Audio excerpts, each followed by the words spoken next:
Hi views, welcome to Chennai என்டினைன்.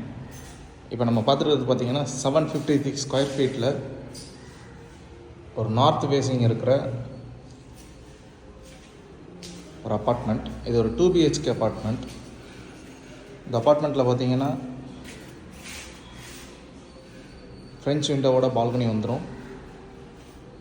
Metro water, drainage, covered car parking, 3 phase EB, உங்களுக்கு 2 balcony, இதெல்லாம் எல்லாமே சேர்ந்து வந்துடும். இந்த ப்ராப்பர்ட்டி பார்த்திங்கன்னா பம்மலில் ICICI பேங்க் பக்கத்தில் வரும். நம்ம ஏர்போர்ட்லேருந்து பார்த்திங்கன்னா ஜஸ்ட் 3 கிலோமீட்டர் டிஸ்டன்ஸில் அமைஞ்சிருக்கு. அதிகபட்சமாக ஒரு 5 to 6 மினிட்ஸில் நீங்கள் ரீச் பண்ணிடலாம். இந்த ப்ராப்பர்ட்டி விசிட் பண்ணோன்னா டிஸ்பிளே தெரிய நம்பருக்கு கால் பண்ணுங்கள், ப்ராப்பர்ட்டி விசிட் பண்ணிக்கலாம். Thank you so much.